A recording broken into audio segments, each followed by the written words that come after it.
सोचो, आप सुबह दिल्ली में उठे और ऊपर आसमान में जो हेज दिख रहा था वो धूप, पोल्यूशन, स्मॉग कुछ भी नहीं था। वो था इथियोपिया के एक वोल्केनो का राख का बदल।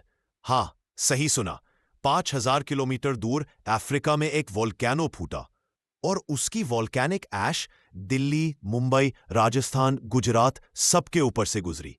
बट द ट्विस्ट, ये ऐश जमीन तक आई ही नहीं। फिर भी फ्लाइट कैंसिल हुए, स्काई हेजी हुआ और दुनिया भर के साइंटिस्ट्स एकदम शॉक हो गए। कैसे एक वोल्केनो का एक्सप्लोजन इंडिया तक पहुंच गया? क्या ये डेंजरस है? और सबसे बड़ी बात, ये 12,000 साल पुराना वोल्केनो अचानक अभी क्यों फूटा? चलिए पूरी कहानी समझते हैं। नवंबर में दिल्ली, हरियाणा, पंजाब और वेस्टर्न इंडिया के आसमान में एक अजीब सा हेज दिख रहा था। सबको लगा स्मॉग बढ़ गया, लेकिन आईएमडी ने कंफर्म किया ये स्मॉग नहीं, वोल्केनिक ऐश का प्लूम था। सोर्स था हेली-गुबी वोल्केनो, इथियोपिया के अफार रीजन में। 23 नवंबर को ये वोल्केनो फूटा और इंटरेस्टिंग बात, ये 12,000 साल से साइलेंट था। मतलब ह्यूमन सिविलाइजेशन के शुरू होने से पहले से ये बंद पड़ा था।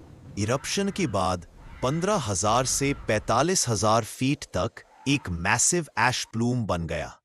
हाई एल्टीट्यूड विंग्स ने इस प्लूम को रेड सी से उठाकर अरेबियन पेनिनसुला तक पुश किया, फिर पाकिस्तान के पास से बाईपास करते हुए इंडिया के ऊपर ले आए। साइंस यहां और इंटरेस्टिंग हो जाता है।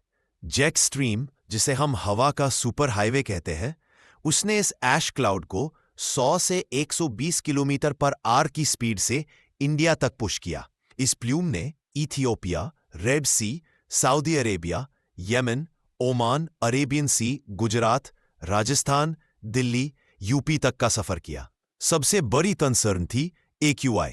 ऑलरेडी वेरी पुअर एक्यूआई चल रहा था दिल्ली में।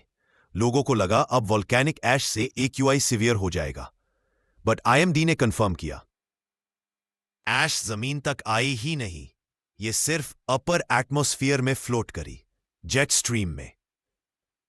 सबसे शॉकिंग डिटेल ये है, हेली-गुबी वोल्केनो इतना लंबे टाइम से क्वाइट था कि साइंटिस्ट सोच रहे थे ये एक्सटिंक्ट हो चुका है। अचानक कैसे फूटा? अफार रीजन अफ्रीका का रिफ्ट जोन है, जहां टेक्टोनिक प्लेट्स एक दूसरे से दूर जा रही हैं। नीचे मैग्मा चेंबर में प्रेशर बिल्ड हो रहा था। पॉसिबली ये प्रेशर थ्रेशोल्ड क्रॉस हुआ एंड बूम, इरप्शन। 5,000 किलोमीटर दूर का वोल्केनो का असर इंडिया के आसमान तक आ गया। यही दिखाता है कि प्लेनेट कितना कनेक्टेड है। एक इरप्शन अफ्रीका में और अफेक्ट एशिया में। इसीलिए क्लाइमेट, जियोग्राफी, साइंस, ये सब फ्यूचर में और भी इंपॉर्टेंट होगा।